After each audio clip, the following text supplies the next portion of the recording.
This channel does not promote any violent, harmful, or illegal activities. All content provided by this channel is meant for an educational purpose only. শুরুতেই বাংলাদেশের খবরে নজর রাখতেই হবে, তার কারণ পদ্মা পারে ফের হিন্দুদের ওপর নির্বিচারে হামলা চলছে। এবার হিন্দু নিপীড়ন বাংলাদেশের সুনামগঞ্জ জেলায় মঙ্গলা গ্রামে গতকাল রাতভর বেছে বেছে সনাতনীদের বাড়িতে অত্যাচার চালানো হয়। হিন্দুদের একের পর এক বাড়ি দোকানে আগুন ধরিয়ে দেওয়া হয়, চলে অবাধে ভাঙচুর। অন্তত শখানেক বাড়ি ভাঙচুর হয়েছে। সংখ্যালঘুদের 40টি বাড়ি জ্বালিয়ে দিয়েছে মৌলবাদীরা। এমনকি রেহাই পায়নি ধর্মীয় উপাসনা স্থলও। সংখ্যালঘুদের অন্তত 20টি ধর্মীয় স্থানে হামলা চলেছে। অনেক হিন্দুর অবস্থা আশঙ্কাজনক।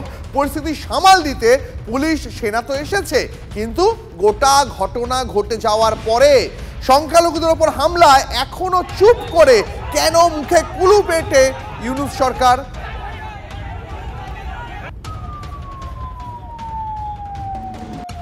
এক সংখ্যালঘু যুবক সোশ্যাল মিডিয়া পোস্টকে অজুহাত করলো কট্টরপন্থীরা। আক্রোশে দোয়ারা থানাতেও হামলা চেষ্টা।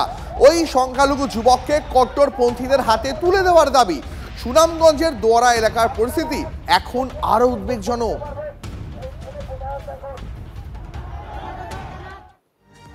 বাংলাদেশে মৌলবাদীদের তাণ্ডবের কোনো বিরাম নেই। এবার এক হিন্দু যুবককে রাস্তায় ফেলে বেধড়ক নির্বিচারে মারধর করা হলো।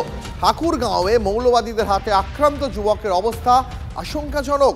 চিন্ময় কৃষ্ণ প্রভুর মুক্তির দাবি করায় মৌলবাদীদের রেশের মুখে পড়তে হয় যুবককে। গুরুতর জখম ওই যুবক এখন হাসপাতালে ভর্তি। বাংলাদেশ কিন্তু এই সনাতনী হিন্দু সমাজ বা সংখ্যালঘুদের একদমই ধ্বংস করে দেওয়ার পরিকল্পনা নিয়েছে, এবং এটা এরা আরো তীব্র করবে, আরো নৃশংস হবে। আর এই সরকার যেটা বলছেন ইউনূসের, ও একটা নিহাত ছাক শিশু। সরকার চালাচ্ছে নজরুল, হেফাজতের দালাল। তো ওরা তো আক্রমণ করবেই। পুলিশ প্রশাসন বা আর্মির কোনো ভূমিকাই নেই, এদের কাজ করতে দেওয়া হবে না।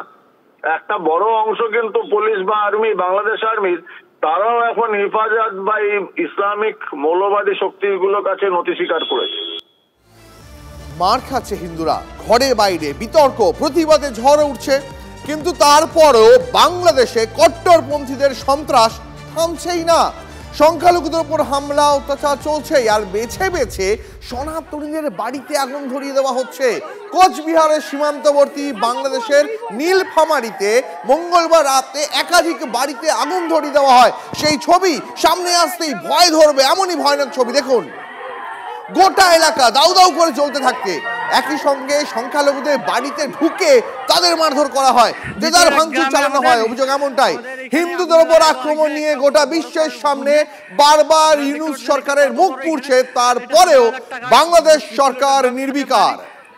বাড়িতে আগুন ছড়িয়ে যাওয়ার একটা সম্ভাবনা আছে। আর ইসকনের সেই সন্ন্যাসী চিন্ময় কৃষ্ণ প্রভু, যাকে অন্যায্যভাবে জেলবন্দি করে রাখা হয়েছে, এবার তার পক্ষে দাঁড়িয়ে কেউ যদি কোনো সওয়াল করেন তাহলে তাকে গণপিটুনি দেওয়া হবে। চট্টগ্রাম আদালতে কোনো রাগঢাক নয়, একদম প্রকাশ্যে দাঁড়িয়ে এবার এমনই হুমকি দিতে দেখা গেল বাংলাদেশের আইনজীবীদের একাংশকে। হুমকির সেই ভিডিও TV9 বাংলার হাতে। আগে সেই ভিডিওটা দেখুন। ইসকনের এই জঙ্গি সংগঠনের নেতা এই চিন্ময় দাসকে যতদিন পর্যন্ত আলিফ হত্যা মামলায় আসামি করা হবে না, আইনজীবীদের আন্দোলন ততদিন পর্যন্ত। আমরা স্পষ্ট করে বলতে চাই, এই চট্টগ্রাম আদালত পাড়ায় যারা যদি কেউ সাহস করে এই চিন্ময় দাসের পক্ষে এবং চিন্ময় দাসের দোষরের পক্ষে কেউ যদি ওকালতি করতে চায় কিংবা ওকালতনামা দাখিল করে, সাথে সাথে এই কোর্ট বিল্ডিং এর তাকে গণপিটুনি দিতে হবে। এই হুঁশিয়ারি যে শুধু কথার কথা নয়, তার প্রমাণ মঙ্গলবার রমেন রায়ের উপরে হামলা। চিন্ময় কৃষ্ণ প্রভুর 51 জন আইনজীবীর মধ্যে রমেনও একজন। চিন্ময় কৃষ্ণ হয়ে চট্টগ্রাম আদালতে সওয়াল করার কথা ছিল রমেনের, কিন্তু শেষ পর্যন্ত পারেননি। কারণ তার অবস্থাটা দেখুন একবার স্ক্রিনে, আরো একবার সেই ছবিটা ভালো করে দেখুন। ভারতের যেভাবে গোটা পরিস্থিতিটাকে মোকাবিলা করছে বুঝিয়ে দিলে দর্শকদের জন্য অনেক অনেক ধন্যবাদ তোমাকে। তবে বাংলাদেশে সংখ্যালঘুদের উপর যে নির্যাতন, সেই নির্যাতনে কিন্তু এবার উদ্বেগ প্রকাশ মানবাধিকার রিপোর্টে। উদ্বেগের তথ্য, বাংলাদেশের হিউম্যান রাইটস সাপোর্ট সোসাইটির রিপোর্টে।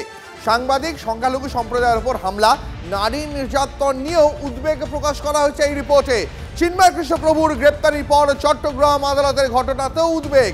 চিন্ময় কৃষ্ণ প্রভুর গ্রেপ্তারির পর বাংলাদেশের অগ্নিগর্ভ পরিস্থিতি তা নিয়ে উদ্বেগ প্রকাশ করা হয়েছে মানবাধিকার রিপোর্টে।